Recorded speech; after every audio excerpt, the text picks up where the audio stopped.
बिस्मिल्लाहिर्रहमानिर्रहीम, अस्सलामुअलैकुम and a very good morning. Good morning public में आपको खुशामदीद कहूँगी। मैं हूँ अरमला हसन। उम्मीद करते हैं आप बिल्कुल ठीक होंगे, आपकी सुबह अच्छी हुई होगी। और आज शो स्टार्ट करने से पहले हमारी जो कैमरा टीम में बात करी थी और सब यही बात कर रहे थे कि अब आज सुबह ऑफिस आते हुए इस बात का शिद्दत से एहसास हुआ है कि जिस सर्दी को बहुत दिनों से कह रहे थे ना आ रही है फाइनली आ गई है लाहौर में। तो क्योंकि आज सुबह वाकई एहसास हो रहा था कि आपको स्वेटर जैकेट या कोई लेयर पहन कर जानी है, अदरवाइज़ वैसे आम रूटीन में आप सिंगल लेयर से काम चला रहे थे।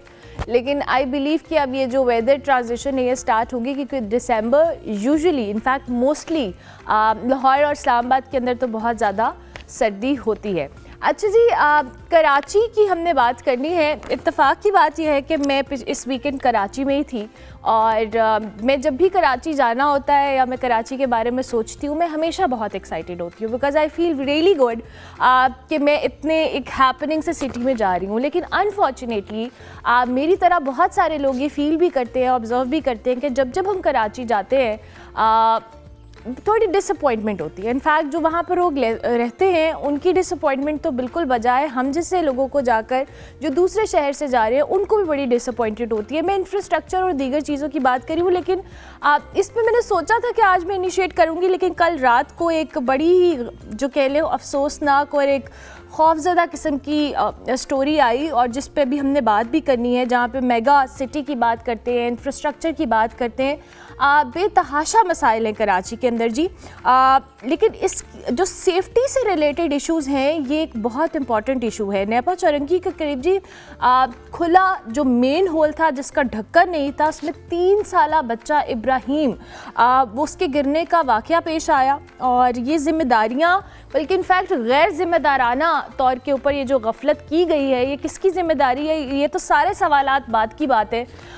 लेकिन जो इस वक्त पेरेंट्स, उस बच्चे की मदर, उसकी जो फैमिली, जिनके मैं सुबह से सौत सुन रही हूँ मुख्तलिफ टीवी चैनल्स के ऊपर, बहुत खौफज़दा हैं जी। आप इमेजिन भी नहीं कर सकते कि एक माँ जिसका 3 साल का बच्चा एक मेन होल में गिर गया है जिसका ढक्कन नहीं था, ये आप सोचें कि उस पर क्या गुजर रही होगी। बच्चे की जो तलाश है उसका सिलसिला जारी था, रेस्क्यू ऑपरेशन किया जा रहा था, लेकिन रेस्क्यू में भी जी नाकामी रही। और अब जो वहाँ के लोग हैं उन्होंने अपनी मदद आप के तहत जो हैवी मशीनरी है वो मंगवाई है, खुदाई का काम जारी है। बाकी इंतज़ामिया हो, तर्जुमान सिंध हुकूमत हो, उन्होंने कह दिया हमने इंक्वायरी शुरू कर दी है और जो ज़िम्मेदार है उनको सज़ा मिलेगी। ज़िम्मेदार कौन है ये तो एक बहुत बड़ा क्वेश्चन मार्क है जी, क्योंकि जो बयानात दे रहे हैं, जो अफसोस कर रहे हैं या जो नाअहली के हवाले से बात कर रहे हैं, आई थिंक हम सब उसमें कहीं ना कहीं ज़िम्मेदार हैं।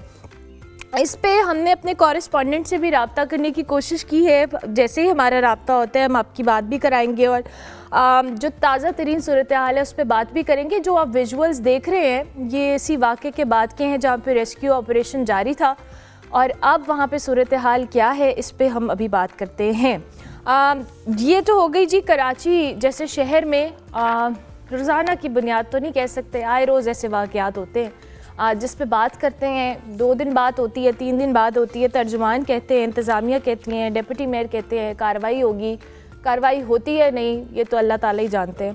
खैर जी आगे बढ़ते हैं और हमने नवंबर के हवाले से, चूँकि अब ये ईयर एंडर होता है, इसमें बहुत सारी बातें कर रहे होते हैं कि जी किस फील्ड में क्या क्या चीज़ें हुई। तो पाकिस्तान क्रिकेट के लिए नवंबर अगर हम ओवरऑल बात करें तो बड़ा एक नुमाया पुरजोश समहाउ मंथ साबित हुआ है, जहां कौमी टीम ने मुख्तलिफ फॉर्मेट्स के अंदर परफॉर्मेंस या शानदार कामयाबियां हासिल की हैं। बल्कि आलमी सतह पर भी पाकिस्तान की जो एक मौजूदगी है, एक कमिटमेंट है, उसको भी समहाउ जाहिर करता है। पाकिस्तान ने साउथ अफ्रीका के अगेंस्ट T20 और वनडे दोनों महाजों पर बरतरी साबित की, जबकि हांगकांग सिक्सेस और दोहा में जो एशिया कप राइजिंग स्टार्स की कामयाबियां हैं उन्होंने भी जो यंग प्लेयर्स हैं उनको एक वाज़े किस्म की रिप्रेजेंटेशन दी है। रावलपिंडी में श्रीलंका के अगेंस्ट जो वनडे सीरीज़ रही, फिर ट्राई नेशन सीरीज़ रही, उस ट्रॉफ़ी को जीतना और सारी तौर पर इस ओवरऑल मंथ के अंदर जो क्रिकेट रिलेटेड अचीवमेंट्स हैं वो बड़ी इम्पॉर्टेंट है। अब यहाँ पर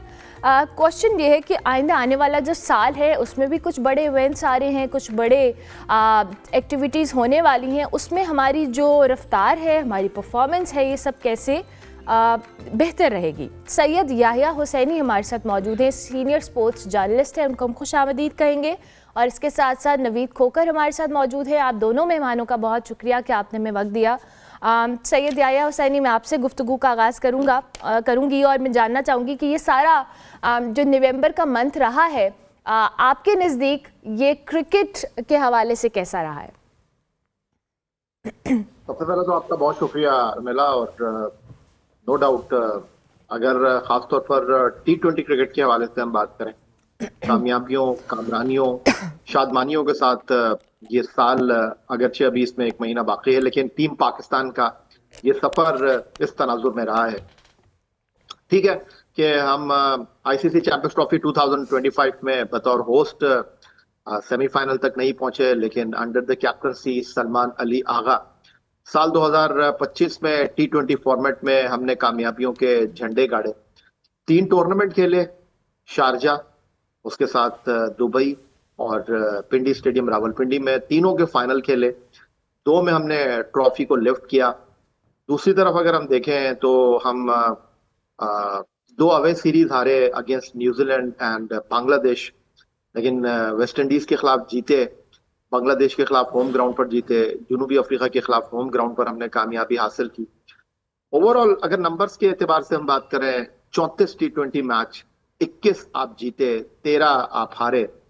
और एक ऐसे वक्त में जब round the corner T20 world cup 2026 है, तो पाकिस्तान टीम की इस कारकर्दगी को सामने वाली टीमों के एतबार से, पाकिस्तान टीम की तैयारियों के हवाले से खुशाइंदी कहा जा सकता है। बिल्कुल ठीक है, खुशाइंद कहा जा सकता है। मैं अगला सवाल आपसे याहिया साहब इस हवाले से भी करूंगी, चूँकि हम मुख्तलिफ फॉर्मेट्स का जिक्र कर रहे हैं, फिर मैंने नवीद से भी इस पर कॉमेंट लेना है। ये जो मुख्तलिफ फॉर्मेट्स का हम जिक्र कर रहे हैं, हमने T20 और वनडे इस साल में बहुत खेले हैं, और जो आपने भी अभी एनालिसिस दिया, हम हमेशा टेस्ट मैचेस को लेकर बात करते हैं कि जी पाकिस्तान को अपनी टेस्ट रैंकिंग को या हमने चीज़ों को इम्प्रूव करना है तो हमें टेस्ट सीरीज़ हों, टेस्ट मैचेस हों, ये ज़्यादा खेलने चाहिए। अगले साल में थोड़ा सा हमें गाइड भी कीजिएगा कि क्या हमारी प्लानिंग स्ट्रैटेजी का कोई ऐसा हिस्सा रहेगा कि हम ज़्यादा जितने वनडे और T20 खेल रहे हैं उतने हम टेस्ट मैचेस भी उतने नहीं चलें, उससे ज़्यादा ही खेल लें। अरमला, 7 फरवरी से 8 मार्च तक T20 वर्ल्ड कप श्रीलंका और भारत में मुनक्किद होना है, और इस वर्ल्ड कप के बाद पाकिस्तान सुपर लीग सीजन 11 2026 का मेला लगेगा। लेकिन साथ ही जो है वो 2027 आईसीसी 50 ओवर वर्ल्ड कप की तैयारियों का आगाज भी हो जाएगा, जो कि 3 मुल्कों नामीबिया, जिम्बाब्वे और जनूबी अफ्रीका में मुनक्किद होना है। और इस एतबार से अगला साल जो है वो इब्तिदा के बाद वर्ल्ड कप के हवाले से इंतहाई अहम होगा। जहां तक आप टेस्ट क्रिकेट की बात कर रहे हैं, अनफॉर्चुनेटली टेस्ट क्रिकेट, जिसे क्रिकेट का असल हुस्न कहा जाता है, सही मानों में क्रिकेट को टेस्ट क्रिकेट कहा जाता है, वहां पर सिर्फ पाकिस्तान नहीं, बाकी मुल्कों की दिलचस्पी as compare Australia, England, New Zealand and India और साउथ अफ्रीका कुछ ज्यादा है नहीं। इसी वजह से आप स्ट्रगल भी कर रहे हैं, ज्यादा आपकी तवज्जो होती नहीं है। लेकिन ये आईसीसी टेस्ट चैंपियनशिप 2025-27 का साइकिल है। पाकिस्तान अपनी पहली सीरीज जनूबी अफ्रीका के खिलाफ होम ग्राउंड पर ड्रॉ कर चुका है। उसके बाद पाकिस्तान टीम को आइंदा साल बांग्लादेश से खेलना है।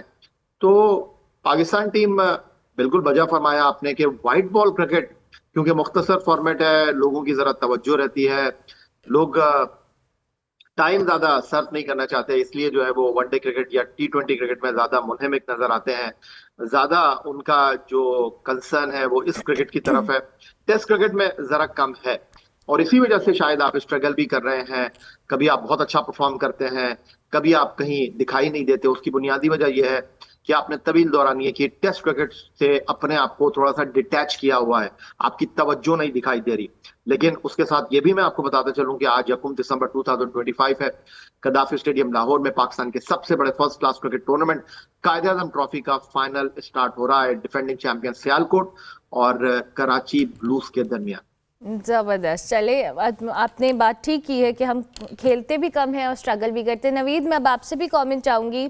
आपकी और हमारी भी रेगुलर बात होती रही है, जैसे याया साहब से होती रही है इन मैचेस पे, एनालिसिस पे। ओवरऑल आप कैसा समझते हैं पाकिस्तान क्रिकेट के लिए ये वाला जो मंथ है और जो अगले आइंदा आने वाला साल है उसमें जो हमारे लाइनअप्स हैं? बिल्कुल अरमला, पाकिस्तान ने, बहुत शुक्रिया, पाकिस्तान ने नवंबर में तो बहुत अच्छा खेला है, लेकिन हमें ज़्यादा शादियाने बजाने की ज़रूरत नहीं है मेरे ख्याल में इस हवाले से। अब देखें, पाकिस्तान इस वक्त भी T20 में नंबर 7 के ऊपर मौजूद है।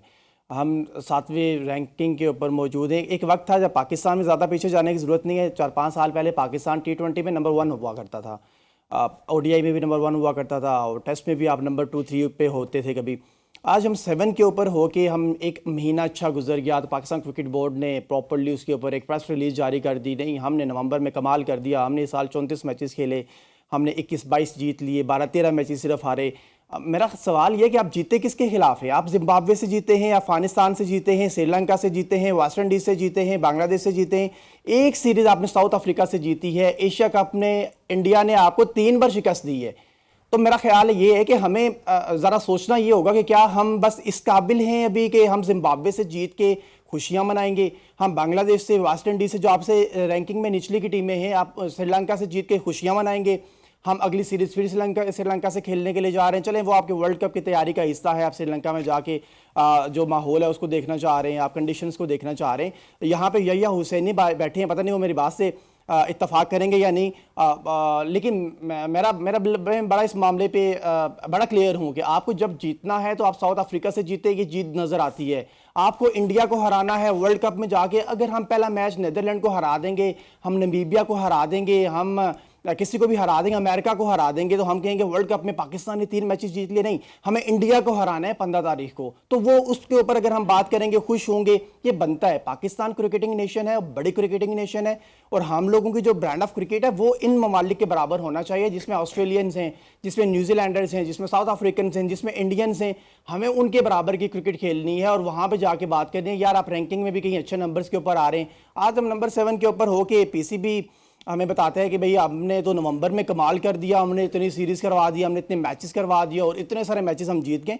ठीक है, हम यहाँ तक मान लेते हैं कि यार आपने मैचेस जीत लिए, मुबारकबाद भी हो पाकिस्तान को, क्रिकेट पाकिस्तान को बहुत ज़्यादा मिली है। आप एक इंसिडेंट हुआ था इस्लामाबाद के अंदर, उसके बावजूद भी आप करवाने में कामयाब हो गए। मोहसिन नकवी ने बहुत कोशिश की है इसके हवाले से, लेकिन हमें कोशिश करनी होगी वर्ल्ड कप के लिए। मैं फिर कहूँगा, हम जितनी अक्सर इस मामले में बात करते हैं कि वर्ल्ड कप में जाके अगर आप पाकिस्तान वर्सेस इंडिया में जाके मैच हार जाते हैं, ठीक है, हम तीनों मैचेस जीत जाते हैं और हम फिर वहाँ पे खुश हो जाएं कि नहीं पाकिस्तान ने 3 मैच तो जीत लिए, नहीं, हमें बड़ी क्रिकेट खेलने वाली नेशंस हैं उनके खिलाफ जीतना, उनके खिलाफ। नवीद, मैं आप ही की बात को यही सवाल याया साहब के आगे पुट करूंगी। याया साहब, आप कितना अग्री करते हैं नवीद की इस बात से कि हम जिन टीम्स से जीत रहे हैं अपने होम ग्राउंड पे, हमें इससे बेहतर टीम्स, जैसे इन्होंने इंडिया का जिक्र किया, बड़े मैचेस के अंदर बड़ी टीम्स के अगेंस्ट खेलकर जीतने की कोशिश करनी है, ना कि हम इन छोटी जीत को सेलिब्रेट करें। आप किस हद तक अग्री करेंगे?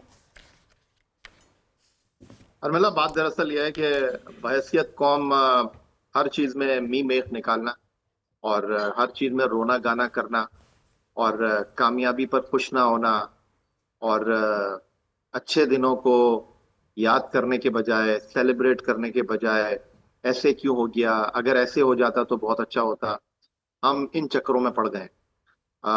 जिन टीमों की आप बात कर रही हैं, जिम्बाब्वे की, वेस्ट इंडीज की, बांग्लादेश की, ये टीमें बैनुल अक़वामी क्रिकेट खेलने वाली टीमें हैं, और अब जिनके साथ आप खेलेंगे उनके साथ ही जीतेंगे ना। आपको याद होगा लास्ट ईयर आप डैलस में अमेरिका से हार गए थे, तो पाकिस्तान में एक तूफान बर्पा हो गया था। ये अब हमारा ये हाल हो गया है कि हम अमेरिका से हार जाएंगे। तो जो टीमें आपके सामने हैं, जो टीमें आपके सामने आ रही हैं, आप उन्हीं से खेलेंगे। रही जहां तक बात मुस्तकबिल पर नजर रखने की, कोई शक नहीं है, लेकिन ये कोई आपका लास्ट पॉइंट नहीं है कि आपने सिर्फ भारत को ही हराना है। खेल है, खेल में हार जीत हो जाती है। आप कभी अच्छा खेल के हार जाते हैं, कभी आप बहुत बुरा खेलते हैं, लेकिन मैं कोई इसको सनद नहीं कहता कि जी आपने भारत को हराना ही है। हराना नहीं, हमें ट्रॉफी जीतना है, हमें जिस जगह पर जाना है वहां पर अपने आप को बेहतरीन टीम साबित करना है। तो पाकिस्तान टीम की जो कारकर्दगी है इस साल, अगर आप समझती हैं कि 34 मैचों में 21 जीतने के बावजूद भी अगर आप समझती हैं कि मिनोस के खिलाफ आप जीते हैं, कोई शक नहीं है इसमें, ये वो टीमें हैं जो कि इतनी बड़ी नहीं है। लेकिन अब जो आपके सामने होगा, आप उन्हीं के साथ खेलेंगे ना। आपको जहां जिसके खिलाफ खेलने का मौका मिलेगा, आप उसी के साथ खेलेंगे ना। और जहां तक रही बड़े मैचों की बात, तो जब बड़े मैच आएंगे तो वहां पर आप किस तरह की कारकर्दगी का मुजाहरा करते हैं। अभी भारत की टीम को अपने घर में जो है वो जनूबी अफ्रीका ने ठोक दिया। 2 टेस्ट मैचों में 2 बार वो हार गए, 25 साल के बाद वो अपने घर में हार गए। बड़ी तनकीद वहां पर हो रही है। तो अब क्रिकेट इतनी ज्यादा हो गई है कि आज की जीत को आप कल की हार में बदलता हुआ देखते हैं। आप हार जाते हैं तो आपको लगता है कि जी सब कुछ खत्म हो गया, कल आप जीत जाते हैं तो आपको लगता है कि बल्ले बल्ले। तो ये सारी चीजें चलती हैं, लेकिन एंड ऑफ द डे नतीजा देखा जाता है। नतीजे में ये नहीं लिखा जाता कि आप किसके खिलाफ जीते हैं, नतीजे में ये देखा जाता है कि आप जीते हैं या आप हारे। बिल्कुल ठीक है। अच्छा नवीद, अब आप मुझे ये बताएं, जैसे अभी आया साहब बात करें, हमने ओवर टाइम अपनी जो बहुत सारी चीज़ें हैं, मॉडर्न डे क्रिकेट की हम बात करें, हम कहते हैं जी कि हम समटाइम्स बहुत अच्छी क्रिकेट खेलते हैं। मैं T20 फॉर्मेट की बात कर रही हूँ। कभी कभी हम अपने पुरानी स्ट्रैटेजीज़ पे कायम रहते हैं, फिर हमारी टीम या मैनेजमेंट के अंदर जो चेंजेस है उस पर हम बार बार बात करते हैं कि जी जो कंसिस्टेंट नहीं होते, हम लोग अपने प्लेयर्स को साथ लेके नहीं चलते। जो स्ट्रैटेजी चेंज है या हमने अपनी कंसिस्टेंसी को मेंटेन करना है, ये सारे वो फैक्टर्स हैं जो ओवरऑल टीम की एक परफॉर्मेंस के साथ साथ उनके मोमेंटम में भी बहुत हेल्प करते हैं समहाउ।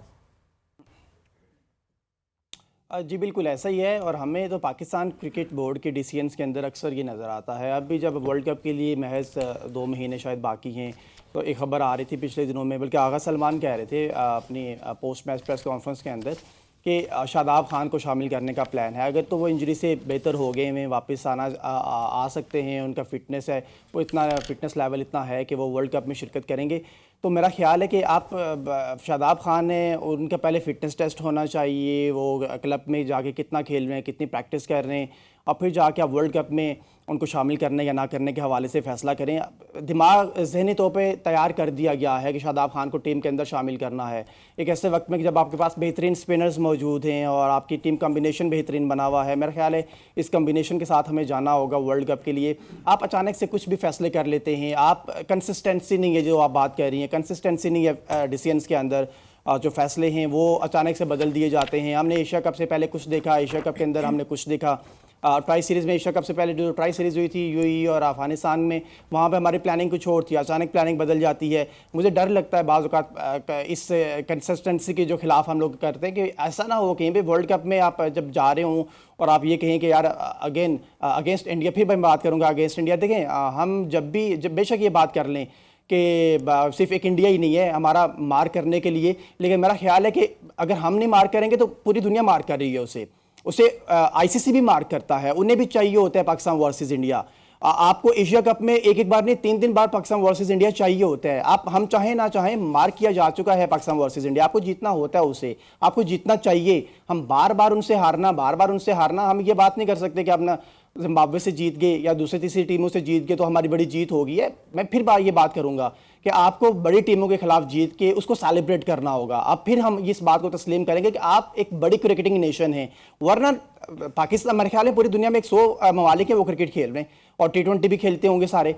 तो मेरा ख्याल है कि वो कंसिस्टेंसी की बात हो रही है, तो मेरे ख्याल में कंसिस्टेंसी है वो उसमें बड़ा लैग करता है पाकिस्तान क्रिकेट बोर्ड, हमेशा से ही करता है। अब ये जो शादाब खान वाली बात आ रही है, मुझे लगता है 6 मैचेस हैं आई थिंक आपके पास बिफोर वर्ल्ड कप। 3 मैचेस आपने श्रीलंका में जाके खेलने और 3 मैचेस आपने अगेंस्ट ऑस्ट्रेलिया पाकिस्तान में खेलने। ये जो सीरीज़ होने वाली है पाकिस्तान वर्सेज ऑस्ट्रेलिया वाली, इसको देखना होगा हमें कि आप अपने क्या प्लानिंग बनाई है वर्ल्ड कप के लिए, कितने कंसिस्टेंट हैं उस टीम को लेकर जिस टीम को पिछली पूरी ट्राई सीरीज़ के अंदर अगेंस्ट पाकिस्तान वर्सेज श्रीलंका आप ना लेके साथ चल रहे हो और वहाँ पर ले जाकर आप उसको अगेंस्ट वर्ल्ड कप में भी खिलाते हैं आप। ठीक है। अच्छा याया साहब, मैं आपसे पाकिस्तान क्रिकेट बोर्ड की अभी इन कंसिस्टेंसी वाले इश्यूज़ पे तो बात करूंगी, लेकिन इस साल हमने जब एशिया कप वाला मामला देखा या दीगर जगहों पे भी देखा, तो हमारे क्रिकेट बोर्ड ने कुछ बहुत अच्छे डिसीजंस लिए। अपने स्टांस को जिस तरह से हमने दुनिया के आगे रखा उसको साबित करवाया और बहुत सारी चीज़ों को हमने सेंसिबली भी हैंडल किया when it comes to international forums, right. Internal management भी समहाउ हम बहुत ज़्यादा कंप्लेन करते हैं कि जी एंड टाइम पे कुछ ना कुछ डिसीजंस हो जाते हैं, कैप्टनसी के हवाले से हो, टीम सिलेक्शन हो, टीम वाले मामलात हो। आप इस पे क्या कमेंट देंगे? देखिए अर्मिला, मसाइल तो हैं, इसमें कोई शक व शुबे की गुंजाइश नहीं है। और मुख्तलिफ वॉक ऑफ फील्ड में जिंदगी की आप स्ट्रगल कर रहे हैं और अभी आपको बहुत कुछ बेहतर करने की जरूरत है। लेकिन अगर आप मौजूदा क्रिकेट बोर्ड की बात करते हैं, इस साल आपने चैंपियंस ट्रॉफी को होस्ट किया यूएई के साथ, एक ऐसे मौके पर जब भारत ने पाकिस्तान आने से इनकार किया, आपने बराबरी की सतह पर बात की। आपने कहा कि अगर आप नहीं आते तो फिर हम भी नहीं आएंगे। आपने इस साल फ्यूजन मॉडल जो है अगले 3 सालों के लिए डिसाइड किया। भारत पाकिस्तान खेलने के लिए नहीं आया, उन्होंने चैंपियंस ट्रॉफी में अपने मैच दुबई में खेले। तो आपने एशिया कप का होस्ट इंडिया था, उसको वो टूर्नामेंट दुबई और अबू धाबी लेकर जाना पड़ा। उसके बाद खवातीन वर्ल्ड कप की हम बात करते हैं जो भारत में मुनक्किद हुआ, हमने अपने मैच नहीं खेले, हमारी टीम श्रीलंका में रही। अब ये जो 2026 में वर्ल्ड कप हो रहा है, इसमें तो चले जॉइंट होस्ट है श्रीलंका, लेकिन अगर भारत पाकिस्तान नहीं आ रहा तो पाकिस्तान भी भारत नहीं जाएगा। ये पाकिस्तान ने माजी के बरस जो है वो भारत के साथ बराबरी की सतह पर बात की है। ये एक बड़ी कामयाबी है, क्योंकि माजी में अगर आप देखें तो भारत पाकिस्तान नहीं आता था, लेकिन हम भारत चले जाते थे खेलने के लिए। उसके बाद अगर आप क्रिकेट बोर्ड की सतह पर बात करें तो देखें, क्रिकेट बोर्ड की जो कारकर्दगी है वो टीम के साथ नत्थी की जाती है। पाकिस्तान टीम की इस साल 2025 की अगर कारकर्दगी का आप पोस्टमार्टम करेंगे तो मिली जुली कारकर्दगी आप कह सकते हैं। लेकिन जो सबसे इंपॉर्टेंट चीज है वो इंटरनेशनल क्रिकेट का पाकिस्तान में रहना है। जो इस वक्त पाकिस्तान के दुश्मन हैं, उनकी ख्वाहिश है कि पाकिस्तान में क्रिकेट ना हो, क्योंकि कराची से खैबर तक पाकिस्तान में एक ही खेल है क्रिकेट, जो कि लोग देखते हैं, जो पाकिस्तान में बहुत ज्यादा मशहूर है, पाकिस्तान में बहुत ज्यादा मकबूल है। और आपने देखा कि जो कुछ पिछले चंद हफ्तों में हुआ, उसके बाद पाकिस्तान जनूबी अफ्रीका की टीम भी आई, पाकिस्तान जिम्बाब्वे की टीम भी आई, पाकिस्तान श्रीलंका की टीम भी आई, अफगानिस्तान की टीम ने पाकिस्तान आने से मना किया, लेकिन टूर्नामेंट ऑन रहा। श्रीलंका और पाकिस्तान जिम्बाब्वे का टूर्नामेंट मुनक्किद हुआ। और अब इत्तलात ये हैं कि सीजन 2026 पाकिस्तान सुपर लीग में जनूबी अफ्रीका के ex captain Faf du Plessis जो है वो पाकिस्तान खेलने के लिए आ रहे हैं। तो ये अच्छी चीजें हैं पाकिस्तान क्रिकेट के लिए। और पाकिस्तान फ्रंट लाइन स्टेट रहा है दहशतगर्दी के हवाले से। और आज भी फितनतुल खवारिज के हवाले से आप बात करें या प्रॉक्सीज की बात करें इंडिया की, पाकिस्तान आज भी उनसे नबर्दाजमा है। और ये बड़ी कामयाबी है पाकिस्तान की कि पाकिस्तान में इंटरनेशनल क्रिकेट हो रही है, और उसके लिए पाकिस्तान की अफवाज, पाकिस्तान के सिक्योरिटी इदारे, इंटेलिजेंस, पुलिस, रेंजर्स सब मुबारकबाद के मुस्तहिक हैं। और इसके साथ साथ पाकिस्तान क्रिकेट के सबसे इंपॉर्टेंट स्टेक होल्डर अवाम, जिस तरह उन्होंने पिंडी स्टेडियम को, इकबाल स्टेडियम को 17 साल के बाद, कदाफी स्टेडियम लाहौर को, जिस तरह गैर मुल्की टीमों के मैच को जाकर उन्होंने विटनेस किया, उन्होंने स्टेडियम्स को भरा, ये पाकिस्तान क्रिकेट की बहुत बड़ी कामयाबी है। और पाकिस्तान ने इंटरनेशनल क्रिकेट को ये मैसेज दिया है कि पाकिस्तान क्रिकेट इंटरनेशनल क्रिकेट की एक बहुत अहम ताकत थी, है और रहेगी। ठीक है और हमेशा रहेगी। Thank you very much Syed Yahya Hussaini, बहुत शुक्रिया। नवीद खोकर आपका भी बहुत शुक्रिया कि आप दोनों मेहमानों ने हमें ज्वाइन किया जी। अल्लाह करे कि आइंदा आने वाला साल, अगले महीने पाकिस्तान क्रिकेट के लिए बहुत बेहतरीन साबित हो जी। हम हमेशा क्रिकेट को सेलिब्रेट करते हैं, अपनी कामयाबियों को सेलिब्रेट करते हैं और कुछ खामियां हैं, कुछ चीज़ें ऐसी हैं जो हमें ठीक करनी है, उनको इम्प्रूव करना है, लेकिन इंशाल्लाह let's hope for the best. Break लेते हैं, ब्रेक के बाद वापस आते हैं। Welcome back to good morning public ji. Break के बाद वापस आ गए। आज हमारे साथ 2 इंटरनेशनल आर्टिस्ट मौजूद हैं जिन्होंने अपनी मेहनत हो, स्किल हो और जज्बे से इंटरनेशनल लेवल के ऊपर जो मौसीकी है उसमें अपना नाम बनाया है। सुल्ताना चौधरी जो कि बांग्लादेश की एक लेजेंडरी गुलकारा है, जिन्होंने तकरीबन 5 दहाइयों से जदीद लोक और क्लासिकल बंगाली जो मौसीकी है उसके ज़रिए दुनिया भर में जो शायकीन हैं उनके दिल जीते हैं। कई मशहूर आर्टिस्ट के साथ काम कर चुकी हैं और इनके साथ फारिया चौधरी जो कि बांग्लादेश और टर्की से ताल्लुक़ रखती हैं और हिंदुस्तानी क्लासिकल हो, सूफ़ी हो, टर्किश जो म्यूज़िक है इसमें स्किल है, इनका महारत रखती हैं। सुल्ताना चौधरी और फारिया दोनों ने ना सिर्फ अपनी आवाज़ हो, मौसीकी हो, उसके लिए जानी जाती हैं, बल्कि आलमी सतह पर जो म्यूज़िक है उसके फ़रोग़ के लिए जो कल्चरल एक डोरवेज़ हैं और जो फ़न का तबादला है उसमें भी बहुत एक इम्पॉर्टेंट रोल अदा कर रही हैं और ये अपनी आर्ट या अपना जो सारा मामला है इसको कई इंटरनेशनल फोरम्स पर जो प्रेजेंट भी कर चुकी हैं। ये दोनों जो आर्टिस्ट हैं कराची आर्ट्स काउंसिल में शिरकत के लिए पाकिस्तान में मौजूद हैं। आज हम इनके तजुर्बात के हवाले से, इनकी म्यूज़िकल जर्नीज़ के हवाले से बात करेंगे कि कैसा इनका सफ़र जा रहा है। So I welcome both of you. Thank you very much Faria and thank you very much Sultana Sahiba. बहुत शुक्रिया आप दोनों का कि आपने हमें वक्त दिया। So starting from you, Sultana Sahiba, what inspired you to begin your musical journey? I really want to know about your musical journey since you have started and now you are representing different cultures and your music on different forums. Okay. Actually, my music started from when I was very young. I mean, जब हम SSC का student था तब से शुरू हुआ। तो फिर I am the artist of Bangladesh Betar, Bangladesh radio, Bangladesh television, and also I sang many film songs, etc. There are some hit songs also, and get invitation from various places like various cities. So when I get this invitation from Karachi, I loved it, and I thought that I should go because I love Pakistani songs like Sufi songs and classical, also ghazal, etc. Everything is very favorite to me. That's why I love to come, and I'm here, and I'm enjoying very much. And thank you for conducting me. Yes. So, and we are so thankful to you कि आप यहाँ पर आई, तशरीफ़ लाई और आपने हमारे कराची के अंदर इस जर्नी को एंजॉय किया। We really want कि आप जैसे आर्टिस्ट आएँ जो कि इतना ज़बरदस्त काम कर रहे हैं। Faria, tell us about your journey. You know, how's your experience going in Karachi so far? Thank you so much. First of all, good morning and Faria, आप प्लीज़ माइक ले लेंगी उनसे? बिल्कुल, वालेकुम अस्सलाम। Sorry. Yeah. oh, sorry about that. No worries. Can you hear me now? Yes, I can perfectly hear you. Good morning and Assalamu alaikum again, and thank you for having us on your show.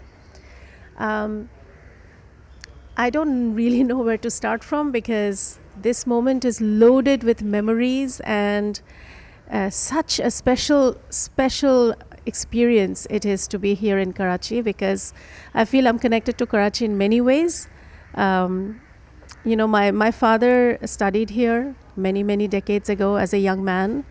My parents came here when they were married, and I have been here before in the capacity of a development professional. I used to work with the United Nations, and I've come back now as a performing artist to participate in the World Culture Festival. So my gratitude is endless, and Karachi has been wonderful to us every single time. And the people are so welcoming, and really looking forward to performing on the 5th of December. And Inshallah. presenting some Bangla songs and Turkish songs.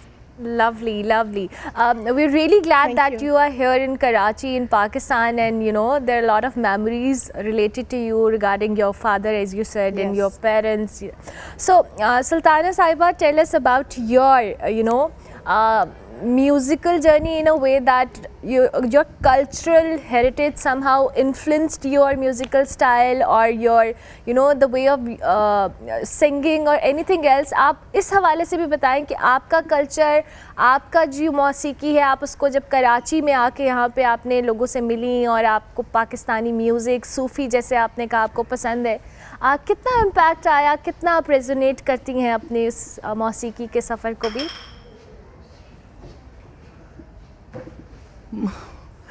बहुत करते हैं। मेरा एक problem है क्या, उर्दू नहीं आती है, इतना अच्छा नहीं आती है। आप बहुत अच्छी उर्दू बोल रही हैं। ठीक है, थैंक यू सो मच। थोड़ा कुछ मिस्टेक हो जाए तो please don't mind, but the thing is I really enjoying this, and Sufi music, etc. Everything is okay.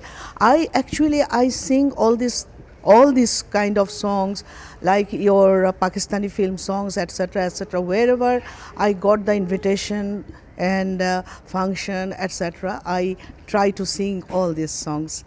But here I came to I will sing especially Bangladeshi folk song, because Bangladeshi folk is very different kind of song, and that's why I'm going to sing here in Arts Council. I'm so happy that I'm going to make my program on 5th of December in Arts Council. So I have arranged some folk song. Inshallah, I hope I will do this.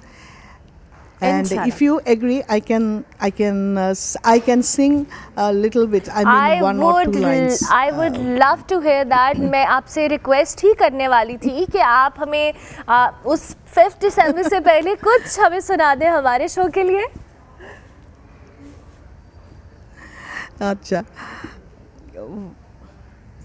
কি বলেছেন বুঝলাম না. अच्छा, तो हम एक काम करते हैं, वो पाकिस्तान बांग्लादेश की एक बहुत फेमस एंड रिनाउंड पोएट है कवि Jasimuddin.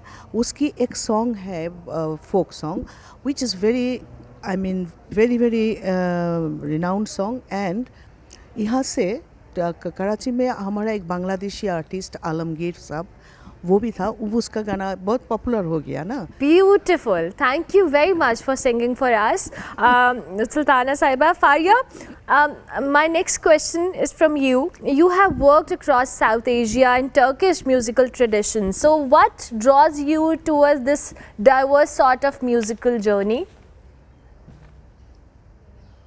It's been a checkered and very interesting and very non-linear journey that I've had. Because I didn't come into music as a young child, though I was born into a musical family. But during my travels, working as a development professional, and across the world, I came across so many cultures, and somehow music just happened. Music found me, and my first training was in Delhi. I spent some time in Delhi, and I had the fortune to train under Shanti Hiranand, who was a disciple of Begum Akhtar's. So that was my first introduction to, subcontinental or South Asian classical music. And then, of course, as being a Bangladeshi, I had my roots in Bangla music anyway. Tagore, Nazrul, folk songs, Baul songs, all of that heritage is mine, and it's ingrained in me. And then I had the opportunity to spend a long time in Turkey. I learned the language, the culture, and I started studying under a Turkish opera artist and learned Turkish folk music. And I had a personal interest in Sufi music as a genre, and was very interested in Mevlana Jalaluddin Rumi's work and philosophy. So that also led me to explore Turkish Sufi music to some extent. So all of it somehow came together when I came across my mentor, Mr. A.R. Rahman, who is a world-renowned composer, and had the opportunity to work under his guidance in music research, and also very lucky to have recorded a Turkish song with him some years ago. So as I said, it's really hard to pinpoint one particular thing in my musical journey, but it's a product of my Bangladeshi roots, my international exposure, and also being a South Asian. I just feel like we all have a shared heritage anyway. Absolutely. We've grown up listening to Pakistani music, Indian music, and also, of course, Bangla music. Absolutely. So I feel like I'm a product of it all. Lovely, lovely. Faria, can we request you to sing something for us, if you don't mind? Absolutely, it would be my pleasure. I was thinking as I was listening to Sultana sing that if what would I sing? And I whatever you and right feel now, like. I feel like singing one line. It's a Sindhi song. I don't know if I will get my pronunciation right. I excuse myself, and I will just sing one line. For sure, for sure. Medha इश्क भी तू मेरा, प्यार भी तू मेरा, इश्क भी तू मेरा, प्यार भी तू। Thank you. Thank you very much, बहुत शुक्रिया आप दोनों का। Thank you very much Sultana Sahiba and thank you very much Faria for joining us on our show. हमारे पास 2 इंटरनेशनल आर्टिस्ट मौजूद थी कराची आर्ट्स काउंसिल में, कराची कल्चर फेस्टिवल में। ये 5 दिसंबर को परफॉर्म करने वाली हैं, अपनी म्यूजिकल जर्नीज़ के हवाले से शेयर करी थी। हम ब्रेक लेंगे, ब्रेक के बाद वापस आएंगे। Welcome back to good morning public ji. Break के बाद वापस आ गए। आज हमारे पास बहुत सारे इंटरनेशनल गेस्ट हैं और आज की जो मुलाकात है मेरे लिए बड़ी सरप्राइजिंग और इंटरेस्टिंग थी। जब मैं ऑफ एयर बात कर रही थी जी, ऐसे मेहमान जिन्होंने समहाउ, जिनको पाकिस्तान इतना पसंद आया कि उन्होंने डिसाइड किया कि वो यहीं पर रहेंगे और समहाउ पाकिस्तान से मोहब्बत है, उसकी एक नई मिसाल भी कायम की है। हमारे साथ जी कोरियन 2 बड़े ज़बरदस्त कंटेंट क्रिएटर्स हैं, लेकिन सबसे बेस्ट बात यह है कि मुझसे उर्दू में बात करेंगे। मुझे इसके लिए कोरियन सीखने की बिल्कुल ज़रूरत नहीं पड़ी। आप इन्हें सोशल मीडिया पे जी कोरिया वाले के नाम से जानते हैं। वसीम एंड दाऊद इनके निक है, जो कि ये एज अ कंटेंट क्रिएटर इनको इस्तेमाल भी करते हैं। दोनों जी पाकिस्तान में पढ़ने आए थे, इनको पाकिस्तान इतना पसंद आया कि they decided to stay back here और अब ये यहाँ पर कंटेंट भी बनाते हैं। इस्लामाबाद में बहरिया यूनिवर्सिटी में पढ़ भी रहे थे, पढ़ाई मुकम्मल हो गई है और आज हम इनसे इनके जर्नी के हवाले से बात करेंगे। और ये जो डिफरेंट दोनों कल्चर है, पाकिस्तान हो या कोरिया हो, उसको समहाउ यूनाइट करने की भी कोशिश करते हैं through their content. Welcome to the show. अस्सलाम वालेकुम, कैसे हैं आप? ठीक है, ठीक है। आप कैसे? मैं बिल्कुल ठीक हूँ। सो हम आपसे गुफ्तगू का आगाज़ करते हैं। आप बताएं कैसा रहा आपका सफ़र जब आप यहाँ पर आए और 4 साल आपने यहाँ पढ़ाई की। कैसा ट्रीटमेंट मिला कि आपने सोचा कि अब आप पाकिस्तान में ही रहेंगे? वैसे पाकिस्तान आने से पहले मैं सोचता था कि वैसे हम ट्रैवल के लिए आए थे ना, तो उससे पहले मैं सोचता था यार मुश्किल है और एक मतलब बंदा घर छोड़ के बाहर जाना थोड़ा डिफ़िकल्टीज होते हैं ना। मैं सोचा था थोड़ा सा डिफ़िकल्टीज होंगे, लेकिन जब पाकिस्तान आए थे लोगों का दिल बहुत खुला खुला था। कोरिया में ऐसे नहीं करते कि बंदे से मिलते हैं, मतलब इस तरह सड़क पे गुजरते हैं ना, फिर सलाम नहीं करते हैं। मतलब लोगों का इतना इंटरेस्ट नहीं है, वो अपने काम से काम रखते हैं। अपने काम से काम रखते हैं। लेकिन यहाँ पे मिलते हैं तो फिर हर कोई बोलते हैं अस्सलाम वालेकुम, क्या हाल है, चाय पियेंगे, खाना खाएंगे। फिर ये मुझे अच्छा लगा, मतलब लोगों का दिल खुला है, तो ये अच्छा लगा। ज़बरदस्त। तो आप भी पढ़ने आए थे और जी। आप वैसे आए थे घूमने, फिर आपने पढ़ाई स्टार्ट की, ऐसा ही हुआ? जी ऐसे ही था। तो हमारे स्कूल में ना एक पाकिस्तानी दोस्त था। अच्छा। हम इंटरनेशनल स्कूल में था ना, बिल्कुल ठीक है। तो उसने एक दफ़ा हमें पाकिस्तान में बुलाया, ठीक है। सही घुमाया ना।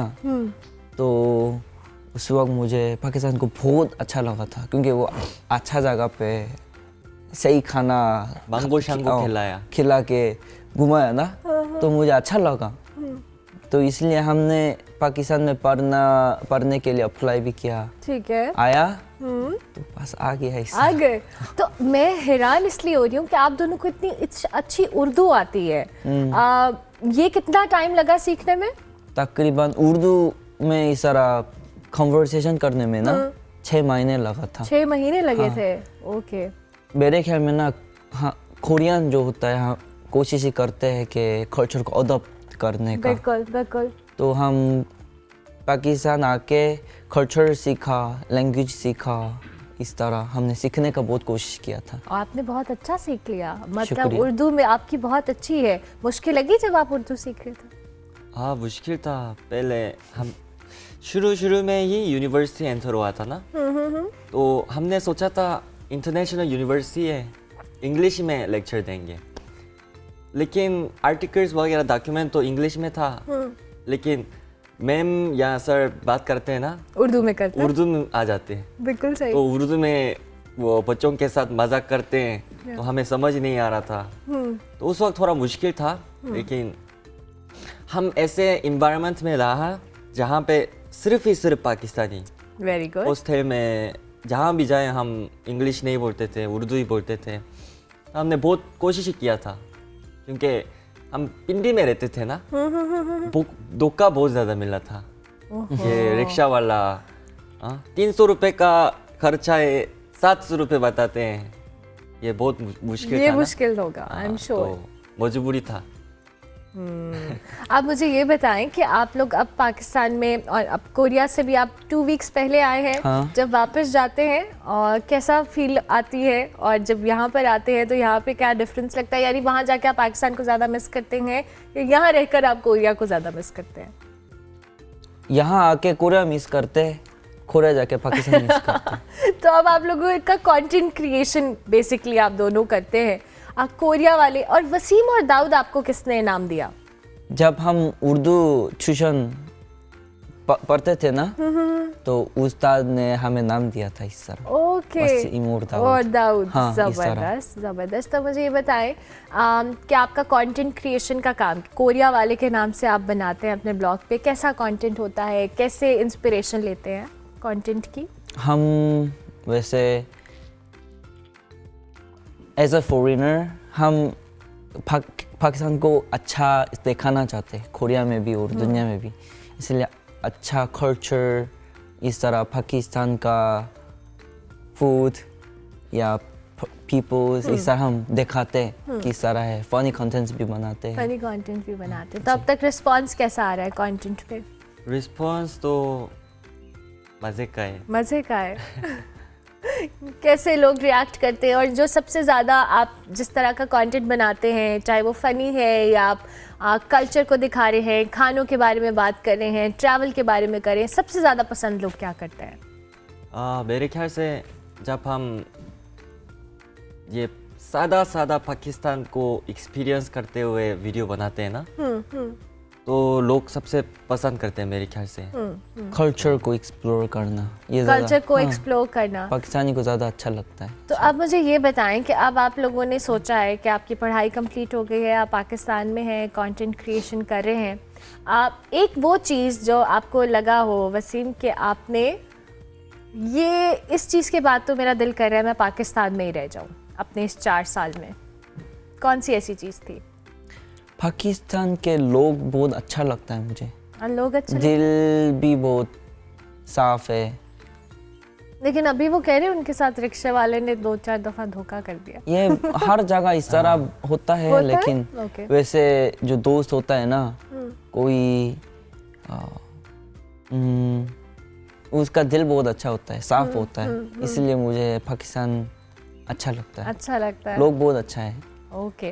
तो मुझे ये बताएं, जो दोस्त आपको पहली दफ़ा पाकिस्तान लेकर आया था वो अभी आप लोगों के साथ ही है? नहीं नहीं, वो हमारे साथ नहीं है, चला वो गया। कोरिया में है। वो अच्छा, वो पाकिस्तानी दोस्त कोरिया चला गया और आप यहाँ इधर गए? घुसाया है और वो उधर चला क्यों? गया। उन्हें कोरिया ज़्यादा पसंद आ गया? हाँ, उसको कोरिया से- ज़बरदस्त। अच्छा, आप मुझे ये बताएं कि आप पाकिस्तानी खाना, यहाँ का कल्चर आप लोगों ने एक्सपीरियंस किया, पाकिस्तानी म्यूज़िक भी आई एम श्योर एक्सपीरियंस किया हाँ, होगा। हमारे यहाँ पे यूथ कोरियन या के पॉप म्यूज़िक में बड़ी इंटरेस्टेड है, यंग बच्चे। और मैं कोरियन स्किन केयर में बहुत इंटरेस्टेड होती हूँ कि अच्छा। लोगों की स्किन बहुत अच्छी होती है और कोरियन प्रोडक्ट्स बहुत अच्छे होते हैं। तो जो कोरिया के और पाकिस्तान में इस तरह की बहुत सारी चीज़ें हैं जो लोग अब रिलेट करना चाहते हैं, वो कैसा लगता है म्यूज़िक के हवाले से अगर हम ख़ास तौर पर बात करें? म्यूजिक मैं ज़्यादा नहीं सुनता हूँ, ठीक है। लेकिन पाकिस्तानी म्यूजिक बहुत मुझे अच्छा लगता है। अच्छा अब तो समझ भी आती होगी ना, आई एम श्योर कुछ कुछ हाँ, कुछ कुछ समझ भी आता समझ है। आती होगी। ज़बरदस्त। आप बताएं, Korean music, Pakistani music, Pakistani लोग कब कोरियन म्यूज़िक पसंद करते हैं? आप लोगों ने भी एक्सपीरियंस किया है, क्या इंटरेस्ट है जी लोगों का? मुझे आतिफ असलम पसंद है। सॉरी? आतिफ असलम। आतिफ असलम, ओह ज़बरदस्त। उनके गाने सुनते हैं आप? हाँ, लेकिन मुझे पता नहीं लगता क्योंकि इंडियन सॉन्ग पाकिस्तानी सॉन्ग मिलती जुलती है ना, बिल्कुल। तो मुझे ध्यान नहीं रख करता कि ये पाकिस्तानी सॉन्ग है या इंडिया सॉन्ग है। कवाली नाइट को ये अटेंड हाँ, की है अभी कव्वाली। तक? हाँ, कैसी रही वो? वो शोर बहुत करता है। वाह, तक तक तक तक तक तक, ऐसा नहीं होता। किसकी कवाली सुनने गए थे आप? मुझे याद नहीं है, दोस्तों ने कभी इधर कभी उधर, कभी कॉन्सर्ट में लेके जाते थे ना, मुझे पता नहीं था कौन सा बैंड है, कौन सा सिंगर है, मुझे अभी नहीं तक- पता। हाँ, पर शोर लगा आपको कवाली में? क्योंकि कव्वाली को मुझे बिल्कुल समझ नहीं आती है लेकिन सही। वो दौड़ बहुत देते हैं तक तक तक तक तक तक। Okay interesting. तो मुझे बताए पाकिस्तानी खाने, कोरियन खाने कैसे होते हैं? फीके होते हैं? पाकिस्तानी खानों में तो बहुत मिर्चें होती हैं। कोरियन खाना भी मिर्च होते हैं, मिर्चें होती हैं, हाँ Korean food is spicy, exactly you are right. लेकिन कोरियन खाना स्वीट एंड स्पाइसी होते हैं। स्वीट एंड स्पाइसी होता है और पाकिस्तानी खाना सिर्फ स्पाइसी होता है, पाकिस्तानी खाना मसाला होता है। मसाला होता है। तो अब तक की फेवरेट डिश क्या आप लोगों की रही है पाकिस्तान में? बिरयानी मुझे बहुत अच्छा लगता है। बिरयानी अच्छी लगती है। और आपने अभी तक की सबसे ज़्यादा या बेस्ट बिरयानी कहाँ की खाई है? कोई जगह पता है? मेरे ख्याल में कराची में बिरयानी बहुत अच्छा है। कराची की बिरयानी अच्छी। मैंने कहा शायद आप कहेंगे लाहौर की बिरयानी अच्छी है। ओके लाहौर हाँ लाहौर में भी अच्छी है। वो येलो येलो सा बिरयानी होते हैं ना लाहौर में, वो भी गुजारा होता है। गुजारा होता है। ठीक है, आपको क्या अब तक सबसे अच्छा पाकिस्तानी कुजीन में लगा? मुझे वैसे देखा जाए मुझे बिरयानी पसंद है, ओके। लेकिन कभी कभी दिल करता है सुबह सुबह ना, हम सुबह सुबह चावल खाते हैं कोरिया में, चावल खाते हैं सुबह, ओके। लेकिन कभी कभी दिल करता है वो चने नान, वो चने नान के साथ करके और चाय पराठा फुल मजा। ओके, मतलब आप लोगों को बिल्कुल पाकिस्तानी खाने समझ में आ गए हैं, दिल करता है खाने का। सो अभी आप लोगों ने पाकिस्तान में मजीद कुछ और सोचा है कंटेंट रिलेटेड कि आपने ट्रैवल वाली साइट पे भी करना है? जी, हम भी पूरा पाकिस्तान घूमते हुए व्लॉग भी बनाने का प्लान है। ठीक है। और हम और ज़्यादा एक्सप्लोर करना चाहते हैं। इन द एंड आप कुछ कहना चाहें? बहुत सारे लोग आपके कंटेंट को पसंद कर रहे हैं and we are really happy कि आपको पाकिस्तान इतना अच्छा लगा कि you decided to stay back here. Anything you want to say, camera is all yours. कुछ भी कहना चाहें? अच्छा, इधर देख। Anything, anywhere, you can see anywhere. First of all thank you for loving our contents and हम अभी तो शुरू है और ज़्यादा अभी पाकिस्तान आके 2 वीक्स हो गया ना, तो और ज़्यादा हम पाकिस्तान को एक्सप्लोर करना चाहते हैं और कोरिया तक पहुंचना चाहते हैं हमारा जर्नीज। तो thank you. Good. Anything you want to add on? हम पाकिस्तान को बहुत पसंद करते हैं और पाकिस्तान को अच्छा दिखाना चाहते हैं। तो हमारा फॉलोअर्स जो हम देख रहे हैं, बहुत शुक्रिया और हम भी और अच्छा करेंगे इंशाल्लाह। Thank you very much. बहुत शुक्रिया आप दोनों का कि आप लोग आए and I wish you very best of luck for your content, for your stay in Pakistan. I hope कि आइंदा कोई रिक्शे वाला आपके साथ गलत ना करे, आपको जो पैसे बताए उसी में लेके जाए और आप लोग बहुत सारा खाना खाएं, एंजॉय करें। Thank you very much. मैंने आपसे इजाज़त लेनी है, इंशाल्लाह मेरी आपसे मुलाकात होगी कल। तब तक के लिए अल्लाह हाफ़िज़।